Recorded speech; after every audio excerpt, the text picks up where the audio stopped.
When Miguel Díaz-Canel took over from Raúl Castro as the first secretary of the Communist Party of Cuba, the country finally shed the label of being a family dynasty.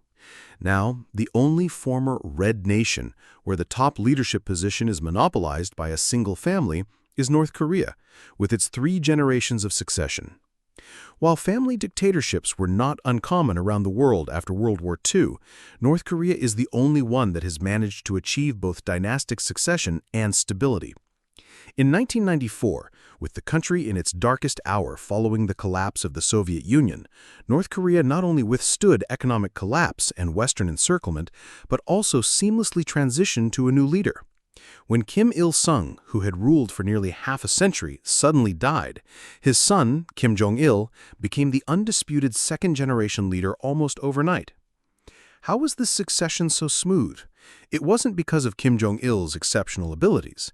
It was because the inheritance of power itself was the inevitable result of a 30-year political project carried out by the entire North Korean leadership.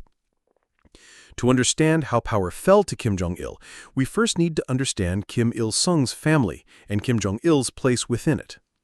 Kim Jong-il was not the first choice of either his father or their Soviet backers.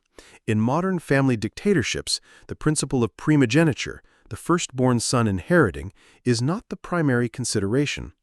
What these regimes need is a stable base of support that will rubber-stamp the leader's chosen successor in a sham election.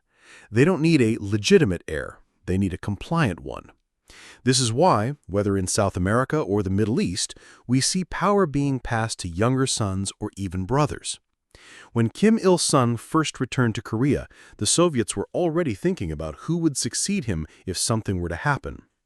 At the time, both the Soviets and Kim Il-sung himself favored his only surviving brother, Kim Yong-ju, born in 1920.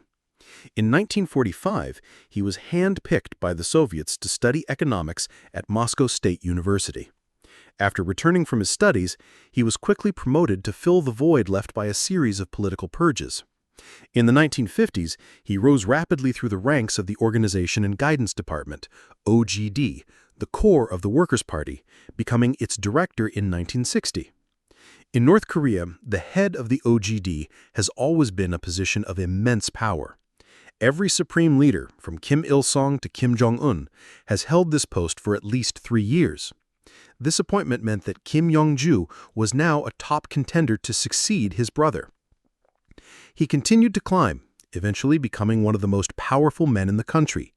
In the 1960s, he was at the height of his power. Young, vigorous, Kim Il-sung's closest living relative, and with excellent ties to the Soviet Union, it seemed no one could challenge his position. And yet, by the early 1970s, long before his brother was in his twilight years, Kim Yong-ju was permanently removed from the line of succession. Why? Because he was not only competent, but he was also not power-hungry. In Cuba, Raúl Castro was able to succeed his brother Fidel not just because of their blood ties, but because he had been a key player in the revolution. In North Korea, Kim Yong-ju's rise was due not only to being Kim Il-sung's brother, but also to being one of the first North Korean politicians to systematically study modern political theory in the Soviet Union. But it was precisely because he had gone to study in the USSR at the young age of 25 that he understood the dangers of a personality cult. In the late 1960s, he repeatedly met with his brother in private, urging him to stop amplifying the cult of Kim Il-sung and to return to a more classic Marxist approach to improve the country's economy. While Kim Il-sung didn't fully agree with his brother, he understood the risks. So while he didn't adopt his brother's suggestions, he also didn't stop him from building his own power base within the party. Kim Il-sung's wait-and-see attitude was based on a simple calculation. Even if he agreed with Kim Yong-ju, the old guard of the Workers' Party would never abandon the personality cult. After a failed coup attempt in 1956, known as the August Faction Incident, amplifying the cult of Kim Il-sung had become the primary means by which the former anti-Japanese guerrilla fighters who surrounded him consolidated their own power. These men had one thing in common. They were mostly uneducated ex-partisans. The only reason they held high positions was their blind loyalty to Kim Il-sung. A prime example was Cho Young-gun, the second in command of the North Korean military. While he had some early education in China, he had never systematically studied Marxism-Leninism. He and his ilk had no time for an intellectual like Kim Yong-ju, who was steeped in Soviet theory. Kim Yong-ju, for his part, had no respect for them either. His inner circle was made up of educated men like him. This created a deep rift between his faction and the old guerrilla faction, and led the latter to start looking for an alternative successor. They eventually set their sights on Kim Il-sung's young son, Kim Jong Il. Born in 1941, Kim Jong Il was a generation younger than all of these men. One might expect him to be more open-minded, but it was precisely his conservative nature that made him so appealing to the old guard. Except for a brief period of elementary schooling in China during the Korean War, his entire education took place in North Korea. In 1960, after graduating from high school in Pyongyang, he chose not to study in China or the Soviet Union, but instead enrolled in Kim Il-sung University, which had just been revamped to promote his father's Juche ideology. Even though he studied political economy, the curriculum was centered on his father's personality cult. After graduating, he was placed directly into the Central Committee of the Workers' Party.